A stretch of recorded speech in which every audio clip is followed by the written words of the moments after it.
Hello everybody, my name is Felipe Meira, the Pirate, and I'm your English teacher. E eu tô aqui para falar um pouquinho com vocês sobre gramática.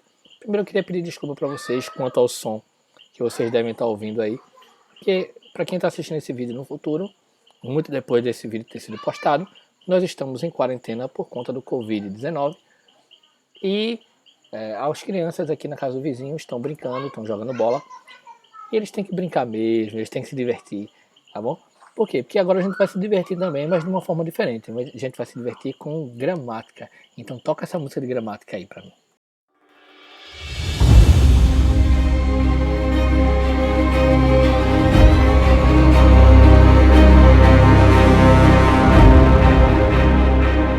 Queria lembrar o pessoal mais uma vez que a maioria das coisas estão em inglês aqui, porque o material eu produzo sempre para o curso de idiomas, e lá a gente prima por falar em inglês, ok? E escrever em inglês também, o máximo possível, o máximo de contato que a gente tiver com o idioma é melhor. E eu estou falando em português porque o pessoal de escola regular também precisa ouvir em português para compreender melhor, ok? Então vamos lá. Primeiro, as expressões there is e there are, bem como suas formas no passado e no futuro, são utilizadas diariamente, pois servem para indicar que há ou existe algo em algum lugar.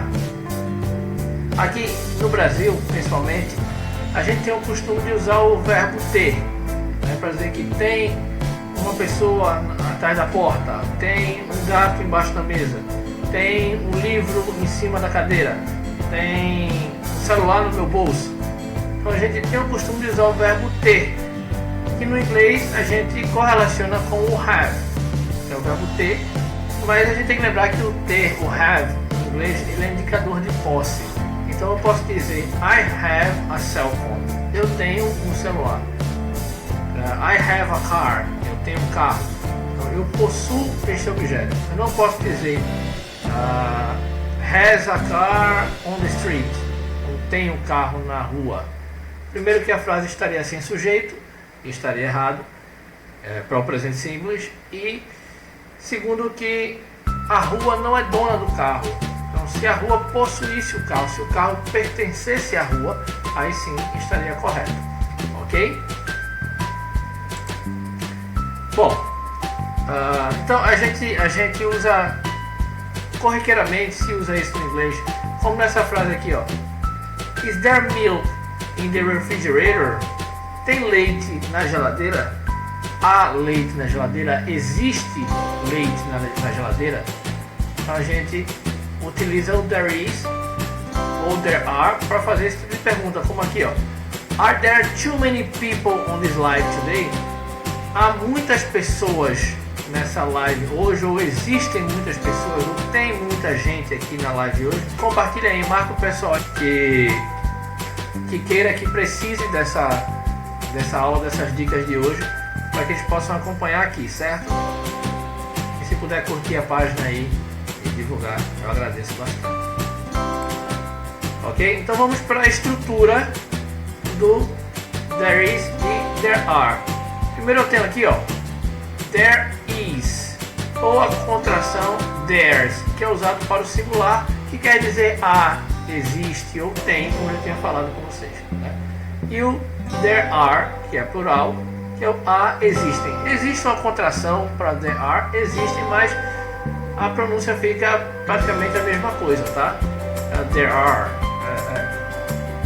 Geralmente não se pronuncia esse e aqui, ó, de are, tá? Então é a mesma coisa a pronúncia. Eu vejo muito pouco essa contração aqui. Muita gente diz que não existe, mas eu acho que nos Estados Unidos, mais no centrão, lá nos interiores, eu acho que falam bastante. Algumas pessoas, eu já vi alguns americanos falando a contração do there are, mas não é tão comum como o there's aqui, ok? Então, there is, e o there's, e o there are, que se tivesse contraído teria a mesma pronúncia, ok? Então a estrutura da forma afirmativa é essa aqui, ó, there mais o verbo to be e o complemento da frase, como aqui, ó, there is a TV in the bedroom. Existe uma TV no quarto.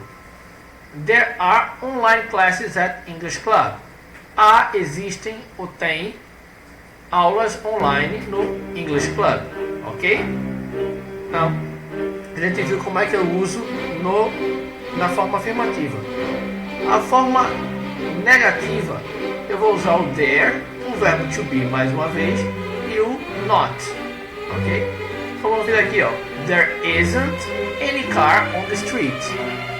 Não há nenhum carro na rua, ok? Eu poderia colocar there is not aqui ao invés de there isn't, tava ok.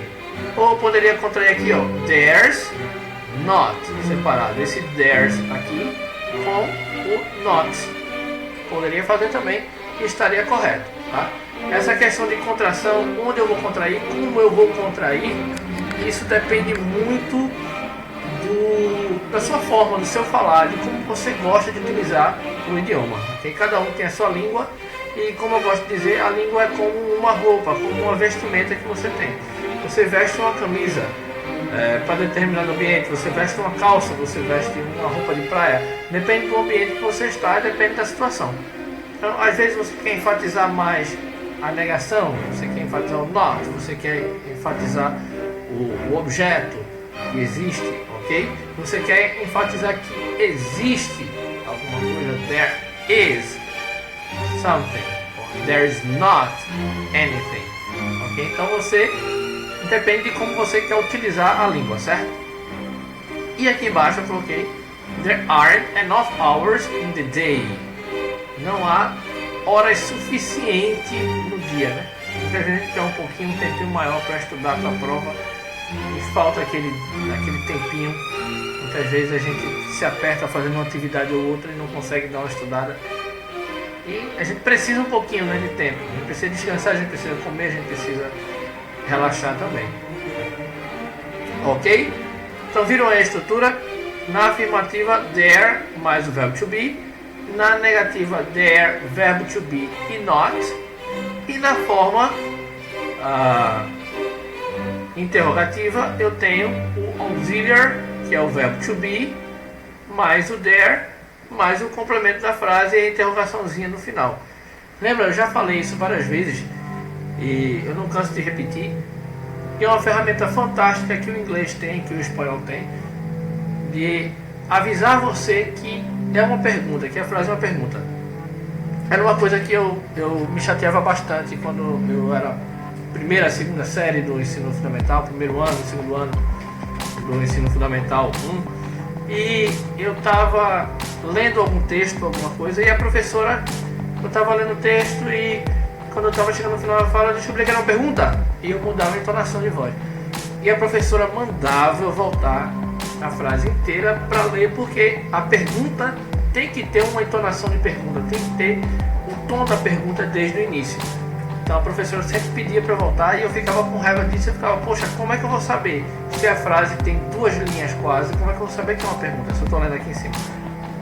E o inglês tem essa ferramenta, ele coloca o auxiliar na frente para indicar para você que é uma pergunta, como o espanhol coloca a interrogação de cabeça para baixo. Então eu acho ferramentas fantásticas. Alguns idiomas têm, japonês, coreano também tem essas ferramentas para pergunta, tem um auxiliarzinho que vai lá na frente. Eu acho que o mandarim também tem. Então é legal. Algumas línguas possuem, alguns idiomas possuem, o português infelizmente não possui ainda. Precisa ter uma reforma ortográfica para melhorar nessa forma. Então aqui, o meu auxiliar é o verbo to be, ok? Ele é auxiliar e verbo principal também. Então eu tenho aqui, ó, eu coloco o auxiliar na frente, ó. Is there a drugstore near the school? Existe ou tem uma farmácia próxima à escola? E eu tenho duas respostas possíveis. Yes ou no. E para formar uma resposta curta, o que é que eu vou fazer? Eu vou repetir aqui o there e termino com o auxiliar. Na negativa, eu tenho o there, eu puxo o auxiliar. Como é negativo, eu tenho que colocar o auxiliar na negativa também. Ok? E aqui no plural, ó. Are there many classes at this page? Há muitas aulas nessa página? Yes, there, aqui o auxiliar no plural, there are. No, o there de novo. E o aren't porque é negativo, ok? Tá difícil aí, tem alguma dúvida? Ninguém tem dúvida disso aqui não, né?